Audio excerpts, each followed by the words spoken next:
Anyone who has ever been in a WhatsApp group will know those sounds well. WhatsApp is perfect when you're trying to plan a party.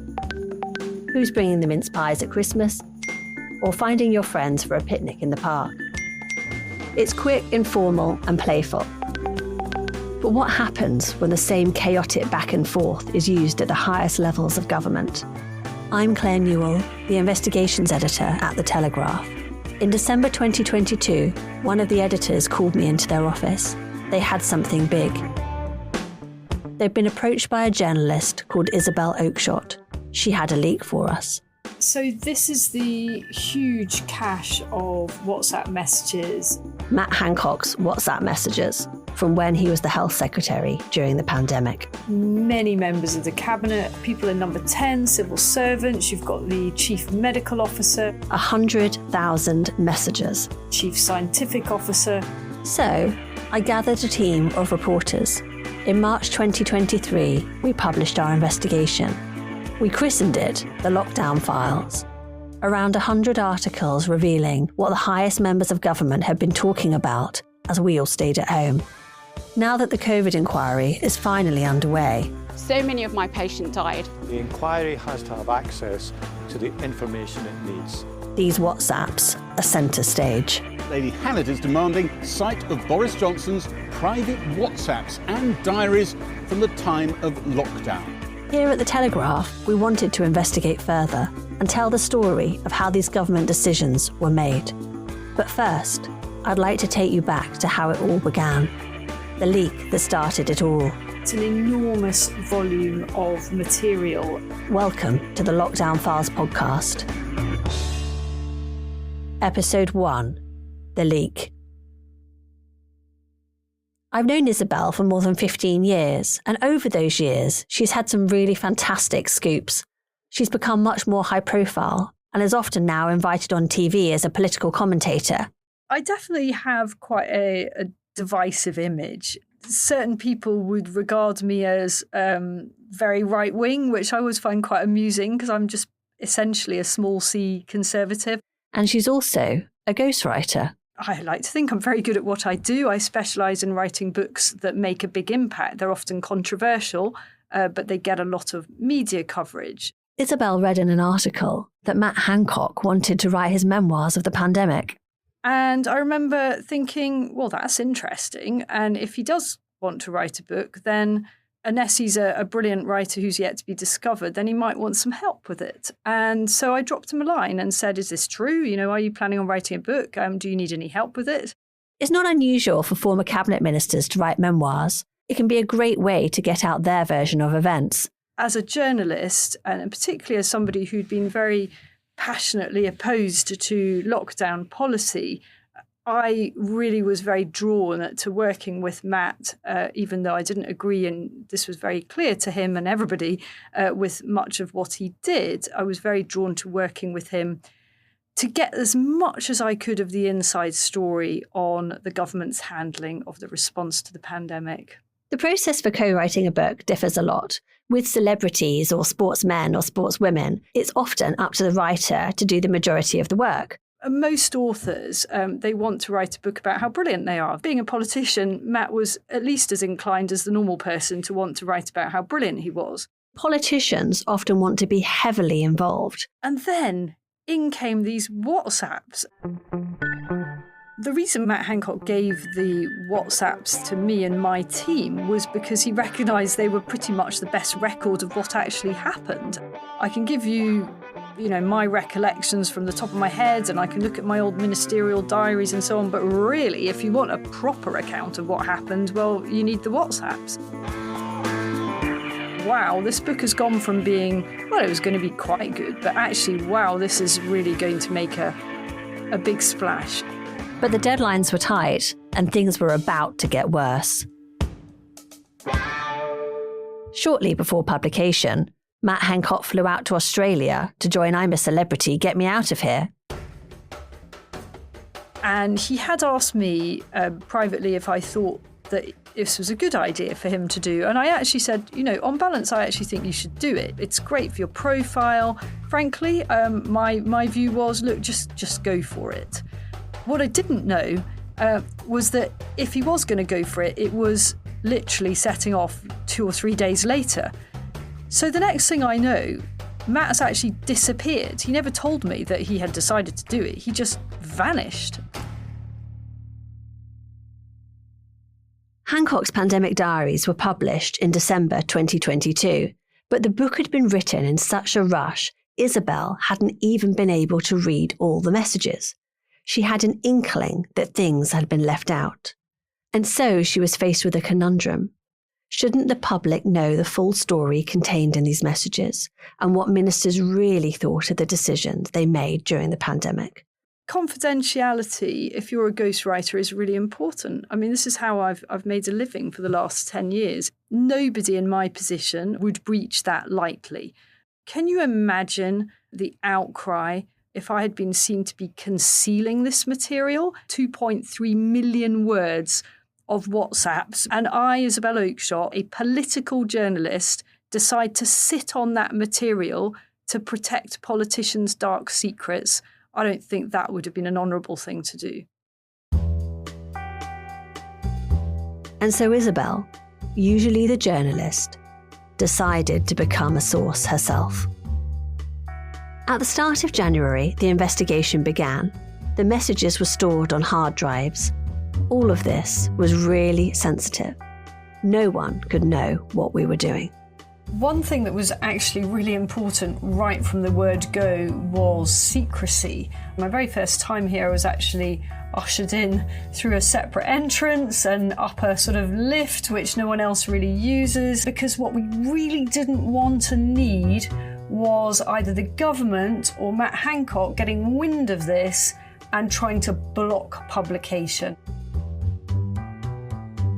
The Telegraph's investigations team is usually made up of 4 people. But this was so big, we needed reinforcement. We brought people in from the newsroom. The editors identified a particular room they thought would be perfect for us. No natural light, doors that locked, and a safe as big as me to put the hard drives in. There were 7 of us at the beginning, secluded in that room for 2 long months. Here are some members of the team recounting those early days. It's essentially a room with one long table in the middle of it, and they had blanked out all the windows. Some steel plates up against one wall. So nobody could see in and see what we were doing. We couldn't keep the door open at all because we had to keep what we were discussing private. Which obviously caused quite a lot of interest. No, I didn't even tell my wife. So secretive was this. She knew I was in a box and she knew I was trapped with other people. So whilst we knew these were WhatsApp messages, they didn't look like the normal ones you have on your phone. There weren't green and white bubbles, which allow you to follow a conversation easily. There was no gap between messages, no colour coding whatsoever. It was tiny, compressed text, almost impenetrable. Turns out lots of ministers like using emojis in their messages. What an incredible resource it was. Just wild excitement, which marks me out as a specific type of journalistic geek. In front of us, there were a list of WhatsApp chats with Boris Johnson. I'm a political reporter. I spent my whole time trying to work out what ministers are doing. Ben Wallace, Chris Whitty. Why they're doing them and who they're talking to and how policy decisions are made. And here, suddenly, it was almost like a treasure trove. Blimey, how are we going to get through all this? Honestly, it was a bit surreal. The data we were given was expansive. Generally, they're very raw, these messages. That's Isabel again. It's not as if the pandemic kind of did away with all political business as usual. You see the turf wars, you see the briefing, you see the worrying about how they're going to look in the media. Reading these messages was like lifting the lid of how government really worked. Like cabinet secretaries, for example. They are a kind of shadowy force in British politics. And we always assume that the cabinet secretary is this kind of faceless mandarin or a kind of Sir Humphrey figure from Yes Minister. Here's Tony Diver. He joined our team for the investigation. He's usually a political reporter based in Westminster. And actually what we saw was kind of the opposite. Actually someone making highly politically charged comments, having a key involvement in decision-making, which is not necessarily what you might expect. Of course, there's a caveat to these messages. It's not the full picture. Yes, Matt Hancock is chatting to Boris Johnson about lockdown plans, but it's probably not the only way they were communicating. There would have been calls and emails. Sometimes you don't see the full replies because somebody that Matt Hancock has messaged has picked up the phone instead. In the room, we had to reconstruct what was going on in between the chats. As a precaution, our computers weren't connected to the internet. We couldn't risk someone hacking into the material. The last thing we wanted was for the leak to leak. It made researching information laborious because we had to swap over to a laptop, so there was no copy and paste. And you had to work out on that date what it was that they were talking about that had, for example, just happened in schools or just happened in care homes. That's my colleague Hayley Dixon. She does some of the paper's biggest stories and joined our team for the investigation. So you had to go back through newspaper cuttings and website archives to work out the context of what you're talking about. So it wasn't just about opening these files and reading what was said. It was about piecing together what was happening at that moment in time, both within and outside the room, really. One thing that was slightly frustrating for us personally was there were a lot of Twitter links because the computers that we were using weren't connected to the internet. So you would often spend quite a long time typing out the Twitter link to realise that you've got one number or one letter wrong and have to go back and check it again. But obviously without knowing what it said in that link, the context to what they're talking about becomes impossible to know. Nonetheless, the messages do give us a glimpse of how the decisions which impacted all our lives were made during a once-in-a-lifetime crisis. As a newspaper, we're used to working with large leaks. 10 years ago, the Telegraph obtained a copy of almost every MP's expense claim, thanks to a whistleblower. These messages were no different, but it was on a much larger scale. We divided the WhatsApp chats between us and started with current cabinet ministers. Of course, that meant it included the current Prime Minister, Rishi Sunak, and the former one, Boris Johnson. So, I mean, I made the case that with my political experience, I should be the one that gets to look at some of those number 10 chats, which is an argument I won. I think I then got some of the worst group chats as a punishment. As we read through the messages, we realised it was important to work in a uniform way. That meant we could cross-check our notes. With 8 reporters in the room, we couldn't afford to miss anything. Within a month, we had pretty much finished our first read, and it was time to start again. But as we did this, we also started drafting stories.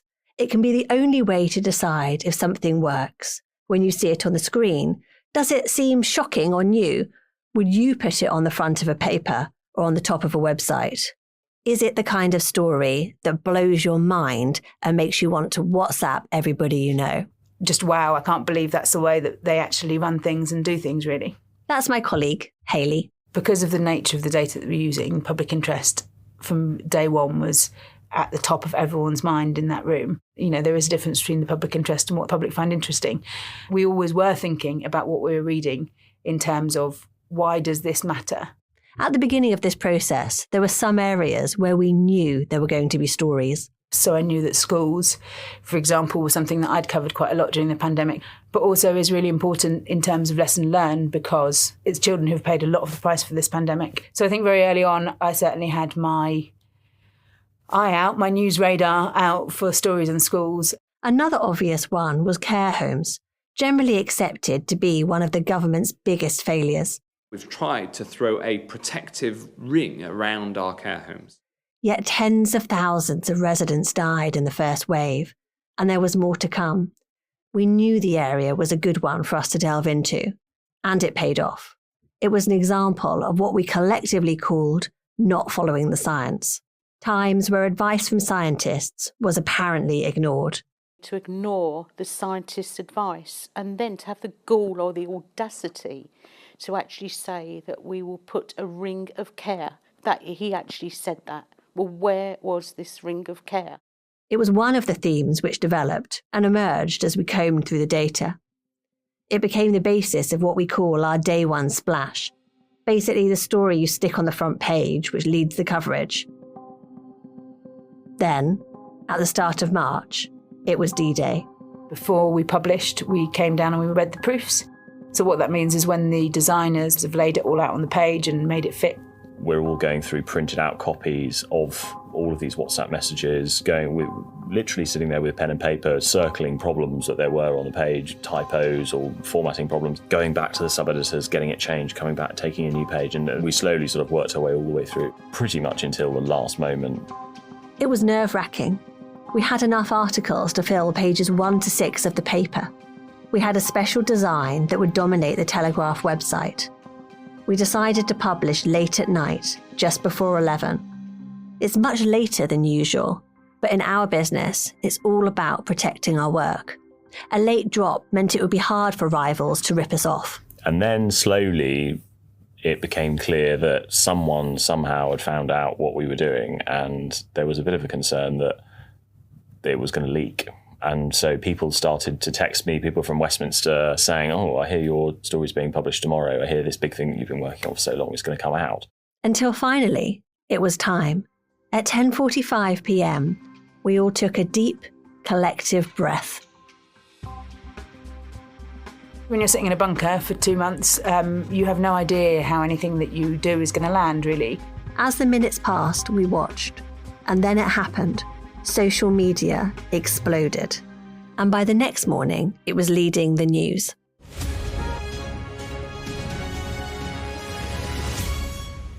Fresh revelations. The leaked WhatsApp messages. The Daily Telegraph. Big decisions under new scrutiny. Former Health Secretary Matt Hancock's handling of the COVID pandemic. Jokes about mandatory hotel quarantine. Mr. Speaker, the families of the 43,000 care home residents who lost their lives will be appalled. Relatives of those who died during the COVID pandemic were dismayed, not only by the revelations, but also the tone of some of the messages.